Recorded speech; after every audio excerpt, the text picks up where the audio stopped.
Assalamualaikum warahmatullahi wabarakatuh. Selamat pagi, selamat siang, selamat sore, dan selamat malam Bapak Ibu dosen, serta kakak-kakak dan teman-teman semua. Perkenalkan, saya Nanda Nurul Izzah dari Teknologi Pangan dan Hasil Pertanian 2020. Baik, kali ini saya akan melakukan review jurnal dalam rangka tugas evaluasi gizi dalam pengolahan pangan dengan tema karbohidrat.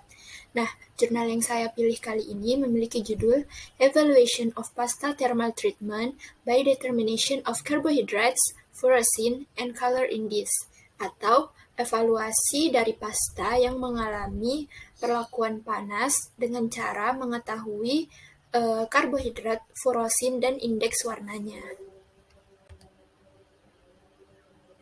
Nah, dalam review kali ini akan ada 4 hal yang akan saya bahas.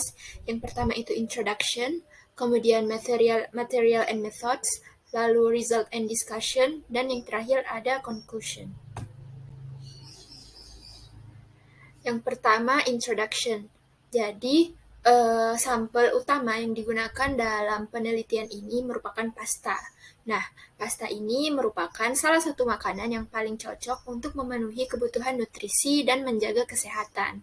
Pasta ini mengandung karbohidrat sebagai bahan penyusun utamanya, yaitu sebanyak 70 gram dari 100 gram pasta kering.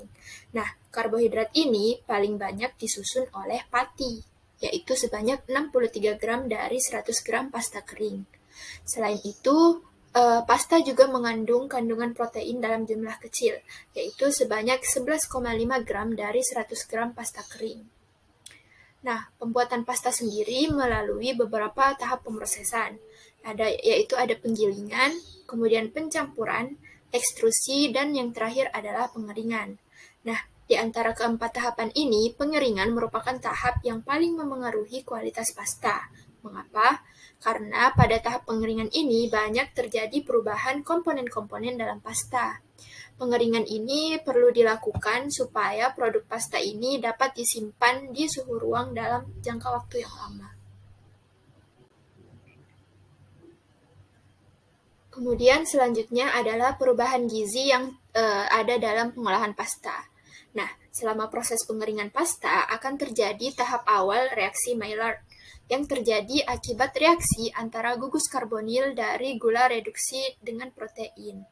Nah, proses terjadinya reaksi Maillard ini dapat dipengaruhi oleh berbagai faktor seperti perlakuan suhu, aktivitas air, dan karakteristik kimiawi dari makanan tersebut. Kemudian, perubahan gizi ini dapat terjadi selama tahap awal reaksi Maillard karena adanya penurunan availabilitas asam amino. Kemudian, furosin yang merupakan hasil dari reaksi Maillard ini dapat digunakan sebagai indikator perubahan gizi pada pasta. Namun, cara ini kurang efektif. Mengapa? Karena perlakuan panas yang drastis itu dapat memicu peningkatan reaksi Maillard, sehingga furosin yang sudah terbentuk itu bisa berkurang. Nah, selain itu, terbentuknya senyawa-senyawa lain dari reaksi Maillard itu dapat menyebabkan furosin yang terdeteksi itu lebih sedikit daripada jumlah furosin yang sebenarnya.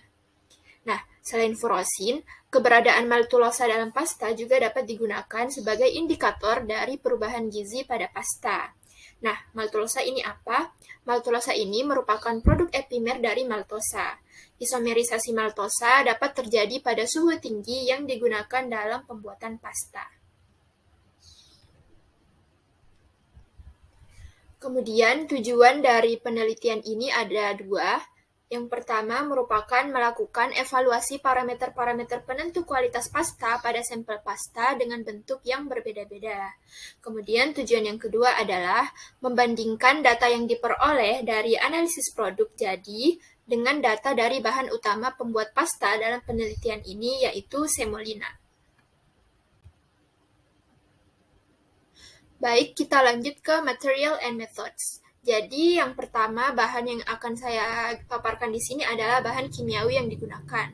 Bahan-bahan tersebut ada asam format, amonium formiat, asam hidroklorat, natrium hidroksida, metanol, dan asetonitril, Terus ada beberapa macam gula seperti galaktosa, glukosa, fruktosa, sukrosa, maltulosa, maltosa, rafinosa, stachyose, verbascosa, dan maltodextrin.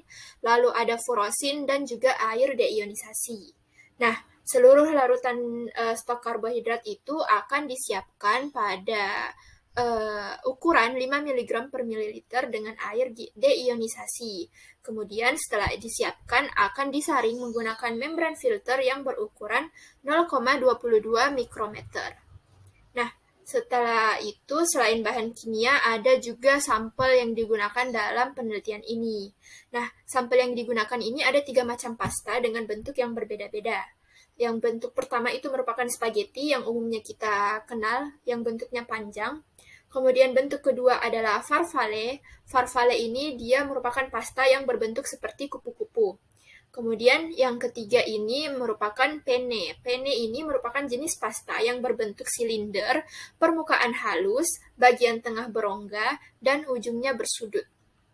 Nah, eksperimen ini dilakukan menggunakan sampel pasta yang diproduksi dari 10 gandum semolina yang berbeda. Jadi semolina ini merupakan salah satu jenis gandum dan dalam penelitian ini digunakan sebagai sampelnya begitu. Jadi ada 10 jenis pasta yang dibuat dari masing-masing sampel gandum semolina yang berbeda. Lalu ada juga kelompok lain yaitu 9 sampel pasta yang diproduksi dari produsen yang berbeda-beda. Jadi yang 10 pertama ini diproduksi sendiri oleh peneliti, kemudian 9 lainnya ini dibeli langsung, jadi pasta komersial begitu ya, dari produsen yang berbeda-beda. Nah, selain itu ada juga 2 sampel semolina yang masing-masing telah digiling sekali dan 2 kali. Nah, semua sampel ini akan disimpan di tempat gelap pada suhu 20 derajat Celcius, kemudian dilakukan analisis sebelum tanggal kadaluarsa dari pasta-pasta tersebut. Kemudian kita masuk ke methods-nya. Nah, methods-nya yang pertama ini adalah pemrosesan pasta. Jadi, sampel pasta ini diproduksi di pabrik industri berkelanjutan melalui proses yang berbeda-beda tergantung bentuk dan program produksi yang dijadwalkan di tiap industrinya. Nah, tetapi semua sampel ini dikeringkan di pabrik industri, di mana setiap bentuk pasta dikenai kombinasi suhu dan waktu yang berbeda-beda. Selain itu, seluruh proses pengeringan itu dilakukan melalui beberapa siklus, yaitu pre-drying, kemudian drying, stabilizing, dan juga cooling. Persentase kelembapan relatif atau relative humidity dari yang digunakan dalam penelitian ini juga total waktu pengeringan itu tergantung dari bentuk pasta. Jadi setiap bentuk pasta itu akan berbeda prosesnya, kemudian akan berbeda kombinasi suhu dan waktu yang digunakan, serta relative humidity dan total waktu pengeringan juga akan berbeda-beda di setiap bentuknya. Nah, setelah itu akan dilakukan berbagai evaluasi. Yang pertama itu merupakan heat damage evaluation atau evaluasi derajat kerusakan. Heat damage evaluation ini merupakan evaluasi derajat kerusakan akibat panas yang terjadi pada tiap sampel. Nah, ini akan diekspresikan dalam bentuk Cook value atau dinotasikan dengan CTREF. Nah, Cook value ini diperoleh dari integrasi waktu dan suhu selama proses pengeringan dan dinyatakan dalam menit. Jadi, penghitungan Cook value ini dapat menggunakan rumus yang tertera di layar. Kemudian selanjutnya adalah evaluasi furosin.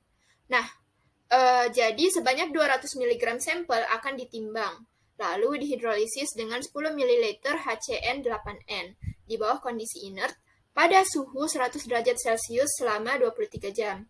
Nah, setelah itu sampel pun disaring menggunakan membran filter yang berukuran 0,45 mikrometer, kemudian dimasukkan ke 10 ml air. Nah, setelah dimasukkan ke air, analisis furosin pun dilakukan selama 6 menit. Hasil dari analisis furosin ini akan dinyatakan dalam satuan miligram furosin per 100 gram protein. Nah, selain menganalisis furosin, peneliti juga melakukan analisis karbohidrat. Nah, caranya bagaimana? Jadi sebanyak 2 gram sampel ditimbang, lalu dimasukkan ke 50 ml air, lalu dihomogenkan.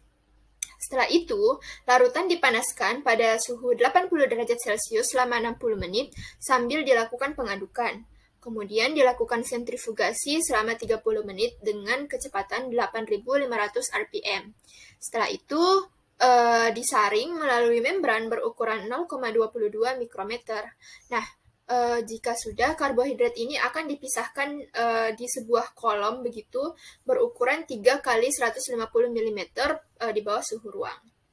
Nah, catatan saja, jadi dalam penelitian ini tidak hanya melakukan analisis-analisis tersebut, ada juga dilakukan analisis kolorimetri dan juga analisis statistik.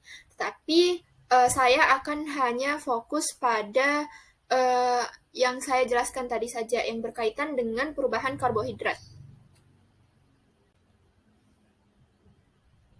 Nah, kita masuk ke result and discussions. Jadi yang pertama merupakan Cook value. Nah, Cook value ini merupakan nilai yang menyatakan tingkat kerusakan suatu bahan akibat panas.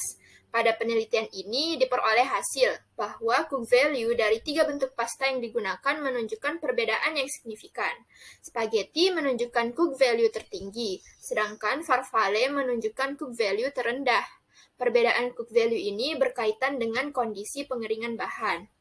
Jadi bisa dilihat di sini, di kolom yang sudah saya beri kotak merah, ini merupakan nilai dari Cook value di setiap sampel.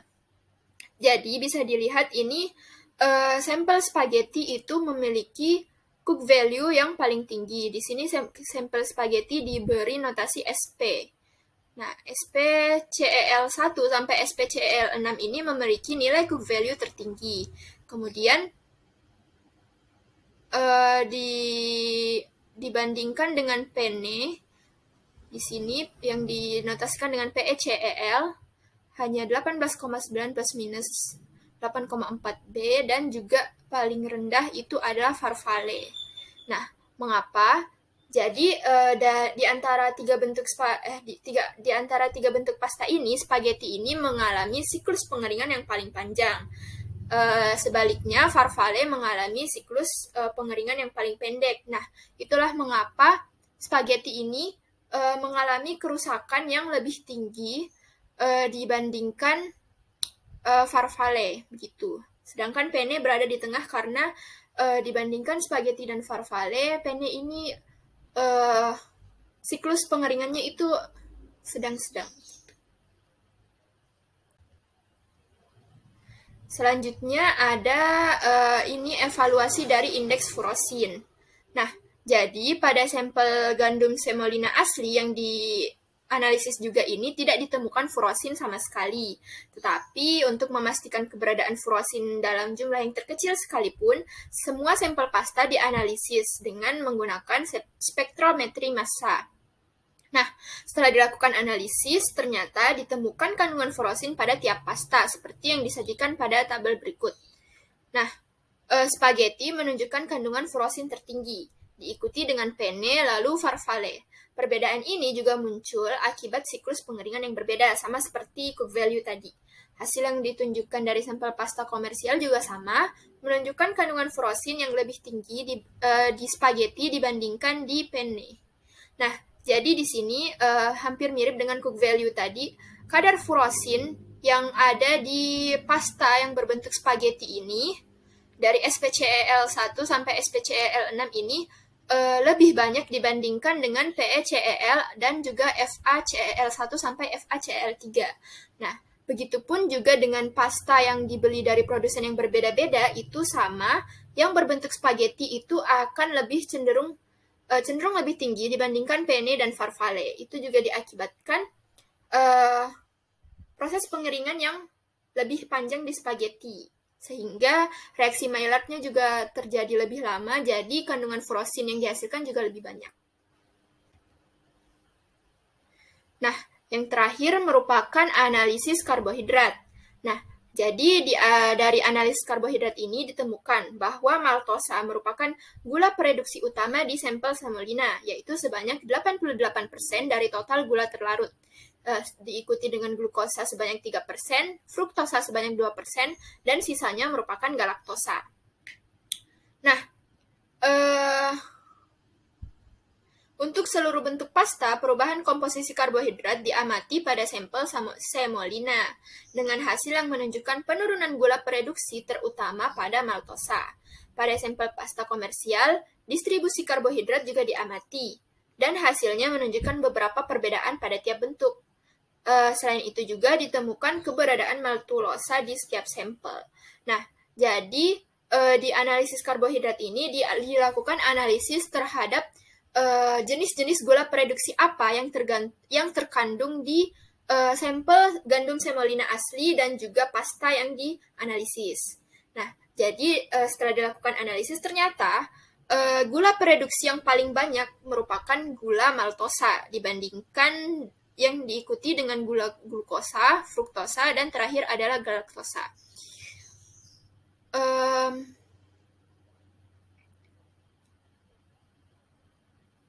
Nah, kemudian di sini juga bisa dilihat di setiap kolomnya ini, kolom galaktosa, fruktosa, dan maltosa itu ada terjadi penurunan kadar gula. Di antara yang kiri merupakan gandum semolina yang belum diolah, dan yang kanan merupakan pasta yang sudah diolah begitu. Semuanya itu mengalami penurunan. Tetapi di antara seluruh gula itu, glukosa ini mengalami kenaikan begitu. Nah, mengapa? Ini diasumsikan karena adanya hidrolisis pati yang terjadi selama pemrosesan pasta.